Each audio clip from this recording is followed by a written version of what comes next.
The fluorescent lights in the hospital billing office buzz overhead as I stare at the invoice. $847,362.18. 3 months of intensive care, 17 days on ECMO, 2 emergency surgeries. I've paid every cent. The worst part wasn't watching the numbers climb. It was the voicemail I'd saved from 6 months earlier. My father's voice steady and cold. "You're a disappointment. You've accomplished nothing. Don't expect anything from me when I'm gone." He had no idea I was the only thing keeping him alive. Let me take you back 2 years. Thanksgiving dinner, 2023. The dining room smells like roasted turkey and my mother's famous apple pie. I'm 32, sitting at the same table where I'd eaten every holiday meal growing up. "So, Mallory," my father says, not looking up from carving the turkey. "Still working at that, what do you call it, non-profit?" "It's a global health initiative, Dad. We've vaccinated over 200,000 children in..." "Right, and they pay you what, 40,000 a year?" "Dad, your sister Penelope just became a partner at her law firm. 6 figures. Your brother Wesley's tech startup just got its Series B funding. $8 million. I feel my mother's hand on my wrist under the table, a gentle warning. "I'm proud of what I do," I say quietly. He finally looks at me. "Pride doesn't pay for retirement, Mallory. Pride doesn't build generational wealth." That conversation happened every holiday, every phone call, every birthday. What he didn't know? The nonprofit was just my day job. At night, I ran a consulting firm I'd built from nothing. 7 years of 80-hour weeks, living in a studio apartment, driving a 15-year-old Honda. Every spare dollar reinvested. By 2024, my company had 43 employees and annual revenue of $12 million. I never told him. What would be the point? April 2025. My phone rings at 2:47 a.m. "Ms. Mallory, this is Riverview Hospital. Your father had a massive stroke. You're listed as an emergency contact. You need to come now." I arrive to find Penelope and Wesley already in the ICU waiting room. Penelope's wearing her courthouse clothes. Wesley's in a wrinkled hoodie. "The doctor says it's bad," Penelope tells me, her voice shaking. "Brain bleed. They're taking him to surgery, but they don't know if he'll..." "What do we do?" Wesley asks. Over the next 6 hours, we learn everything. Dad needs an emergency craniotomy. Then he crashes during surgery. Cardiac arrest, 3 minutes without oxygen. They save him, but now he needs ECMO, a machine that breathes for him when his heart and lungs can't. The doctor, Dr. Winters, with kind eyes and exhausted posture, pulls us aside. "The ECMO is $15,000 per day. Insurance covers 60%. The surgery, the ICU, the medications. You're looking at $300,000 minimum, probably much more. Someone needs to sign the financial responsibility forms." Penelope's face goes pale. I have law school debt. My mortgage, I can't..." Wesley shakes his head. "The startup isn't profitable yet. I'm paying back investors. I literally don't have liquid capital." They both look at me. Poor Mallory, who makes $40,000 at her little non-profit. "I'll handle it," I say. "Mallory, you can't afford..." "I said I'll handle it." I sign the forms, all of them. Day 12 in the ICU. Dad's still unconscious, still on ECMO. The numbers on the machines beep steadily. Penelope and Wesley visit for an hour each day, then leave. I'm there from 6 a.m. to midnight. I'm sitting in the uncomfortable vinyl chair when Penelope arrives with a manila envelope. "What's that?" I ask. She won't meet my eyes. Dad's attorney called. Since Dad's incapacitated, he wanted us to have copies of his will. In case, you know. My stomach drops. "Penelope, just read it." The will is dated March 2025, 1 month before his stroke. "To my daughter Penelope, I leave 45% of my estate, including the family home, in recognition of her professional accomplishments and success. To my son Wesley, I leave 45% of my estate, including my investment portfolio, in recognition of his entrepreneurial spirit and business acumen. To my daughter Mallory, I leave $10,000, with the hope that she will use it to pursue more ambitious goals. Her lack of professional success has been a profound disappointment." The paper crumples in my hand. "Mallory, I'm so sorry," Penelope whispers. "If I'd known he was going to..." "Did you know he was changing his will?" "No, he didn't tell us anything." Wesley appears in the doorway. "I just read it." "Mal, this is bullshit. We'll contest it." I look at the machines keeping my father alive. $17,600 today alone. I paid the invoice this morning. "Don't worry about it," I say. Day 23. The bills are staggering. I'm in the hospital cafeteria at 11 p.m., laptop open, reviewing my company's accounts. I've liquidated stocks, pulled from retirement, delayed payroll bonuses. My CFO, Rowan, calls. "Boss, we need to talk about Q2 finances. These hospital withdrawals, they're significant." "I know. If you need to take a loan against the company..." "No, the company doesn't touch this." "Then what are you going to do? Because at this rate, you're going to burn through your savings in another month, maybe 2. I close my eyes. I'll figure it out. Upstairs, Dad's condition isn't improving. He's had 2 more complications, pneumonia and kidney failure. The doctors start using words like indefinite and long-term care facility and quality of life decisions. Day 31. Penelope and Wesley corner me in the hallway. "Mal, we need to talk about Dad's care," Wesley says. "What about it?" Penelope takes a breath. "The doctors say he might never wake up, that he could be like this for years. And the costs, it is my responsibility. I signed the forms." "But you can't keep paying forever," Wesley says. "Your nonprofit salary will be fine." "Mallory," Penelope's voice cracks, "we love Dad, but we also love you. And watching you drain your savings for someone who wrote that will..." She can't finish. I think about the document. "I'll handle it," I repeat. Day 47. I'm alone with Dad at 3 a.m. The ECMO machine hisses. The ventilator clicks. 16 different IV medications drip into his veins. A nurse named Keiko checks his vitals every hour. I'm exhausted. My company needs me. My employees need me. I have a life I've built. A life he never bothered to ask about. My phone buzzes. Another hospital bill. $63,247.82. Due in 14 days. I pull up my bank accounts. The number is getting scary low. Then I open my files and look at Dad's will again. $10,000. 45% to each of my siblings, who visited for 1 hour today total. Who haven't paid a single medical bill. Who assumes I'm barely scraping by. I could stop. right now.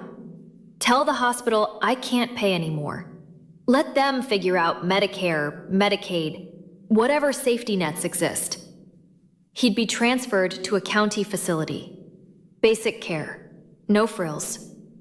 He'd probably die within a month. My finger hovers over my phone. Then I look at his face. Even unconscious, even with the breathing tube, he looks like my dad. The man who taught me to ride a bike, who came to my middle school science fair, who told me I could be anything I wanted before I became a disappointment. I pay the bill. Day 61. I'm meeting with Dr. Winters. He's stable, she says. Remarkably so, given everything. But, Mallory, he's been unresponsive for 2 months. His brain function is minimal. We need to discuss long-term options. What options? Transfer to a long-term acute care facility, or... She pauses. We discuss comfort measures only. Stop the aggressive interventions. Let him go peacefully. What do you recommend? That's not my decision. But I will tell you this. In 30 years of medicine, I've seen maybe 3 patients recover from this state. The odds aren't good. That night, Penelope and Wesley joined me in the hospital chapel. It's small, quiet, and dim. A stained glass window catches the parking lot lights. We think you should stop, Penelope says gently. Dad wouldn't want this. Living on machines, no quality of life. We've talked to attorneys, Wesley adds. You have a medical power of attorney. You can make the call. He'd understand, Penelope says. And Mal, you've done enough. More than enough. You've been here every day. You've paid for everything. You've been a better daughter than he deserved. I stare at the stained glass. Do you know what I do for a living? They exchange glances. You work for Global Health Initiative, Wesley says carefully. That's my day job, my passion project. I turn to face them. At night, I run a consulting firm, Phoenix Strategies. Maybe you've heard of it? Wesley's jaw drops. Phoenix Strategies? That Phoenix Strategies? The one that just landed the WHO contract?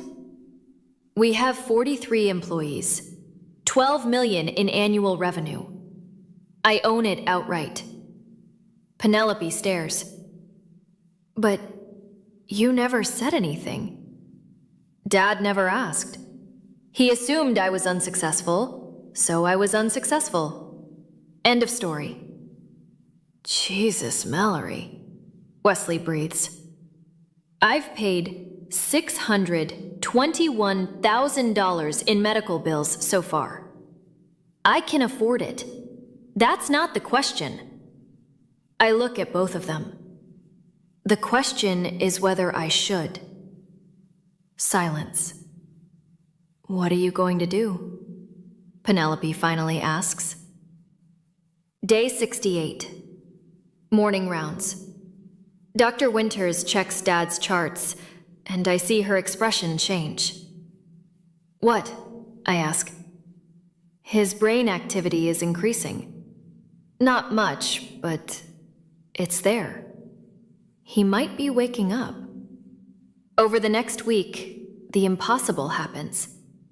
Dad's eyes flutter. He responds to painful stimuli. The breathing tube comes out. He's transferred out of the ICU. Day 76. He's fully conscious. I walk into his room. He's thin, weak, confused. Penelope and Wesley are already there, crying, holding his hands. Dad, Penelope sobs. You're awake. We thought we'd lost you. His eyes find mine. His voice is a rasp. "Mallory." "Hi, Dad." What happened?" "You had a stroke. You've been in the hospital for 76 days. His face crumples as memory returns. The pain, the fear. "I thought I was dying." "You almost did. Several times." Over the next hour, doctors explain his condition. The stroke, the cardiac arrest, the ECMO, the complications, the long road ahead, physical therapy, speech therapy, months of recovery. "Your insurance covered 60%, Dr. Winters says, but the remaining balance is substantial, nearly $700,000. Dad goes white. "How? I can't. My savings." "It's handled," I say quietly. Everyone looks at me. "What do you mean?" Dad asks. "I've been paying your bills. Every single one. Since day one." "You? But you can't afford..." "Can't I?" The room goes quiet. Penelope and Wesley suddenly find the floor very interesting. "Dad, can I show you something?" I pull out my phone and open my banking app. I turn the screen toward him. His eyes widened at the account balance. Then I opened my company's website. Phoenix Strategies. Award-winning. WHO contracts. 43 employees. Client testimonials from Fortune 500 companies. "This is mine," I say. "I built it. 7 years, from nothing. While working full-time at the nonprofit, you are always dismissed." His mouth opens, closes. "I paid $697,384.23 to keep you alive. I've been here every single day, 16 hours a day minimum. I made every medical decision. I authorized every procedure." Tears streamed down his face. "Penelope and Wesley visited for an hour each day. They paid nothing. They signed nothing. They're wonderful siblings, and I love them. But I'm the one who kept you alive." "Mallory." I pull out the will. His will.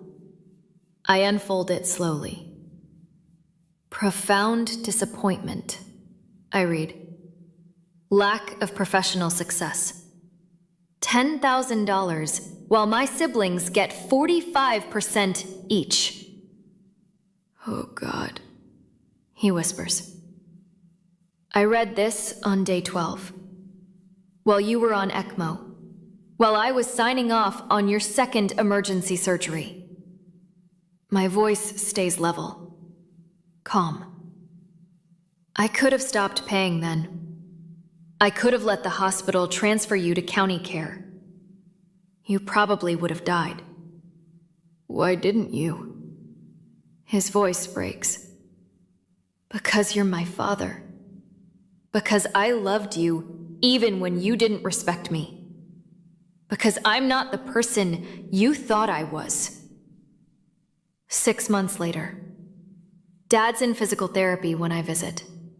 He's walking with a cane now, speaking clearly. The recovery has been remarkable.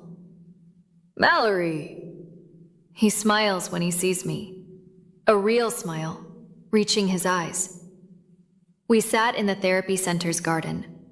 It's autumn, leaves falling, the air crisp.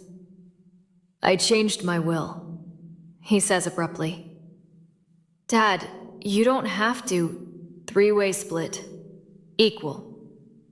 And I added something else. He pulls out a paper.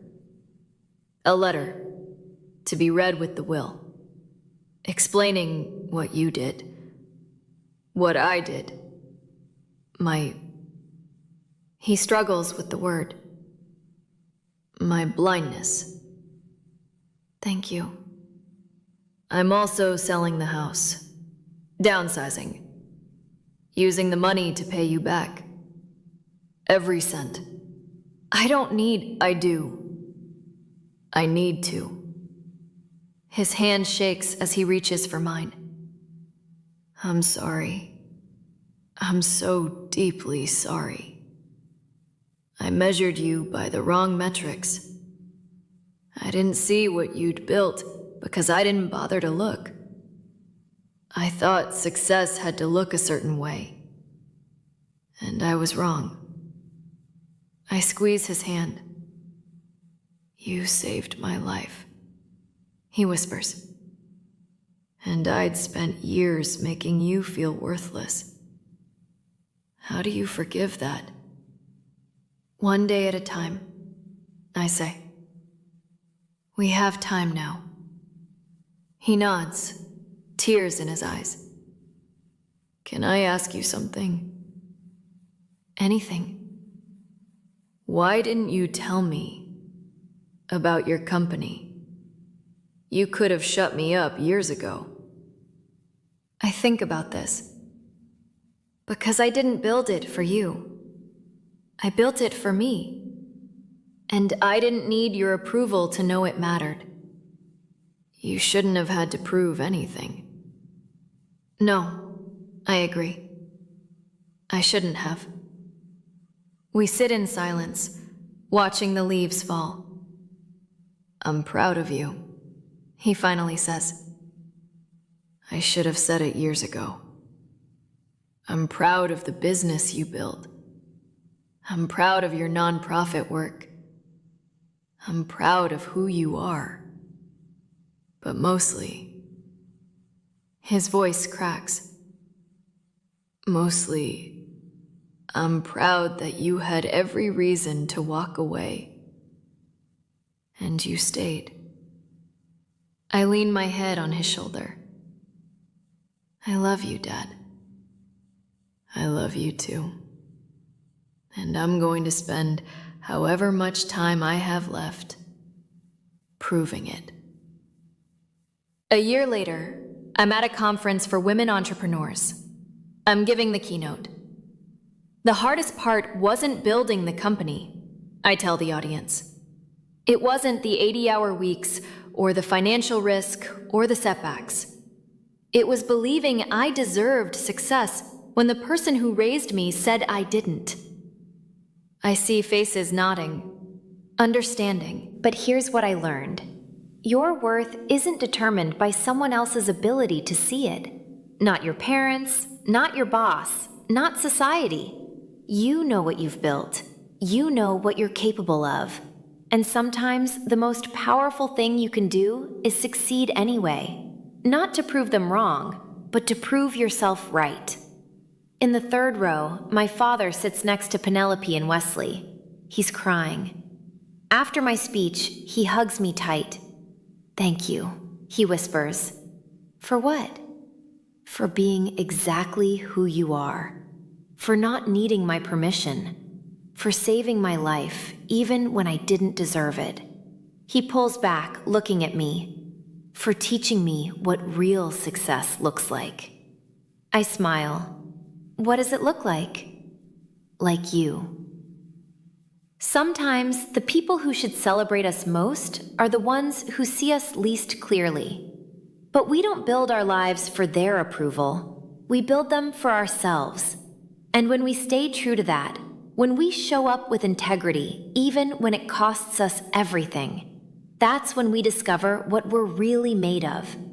Not just success, not just strength, but grace. The grace to save someone who couldn't see your worth.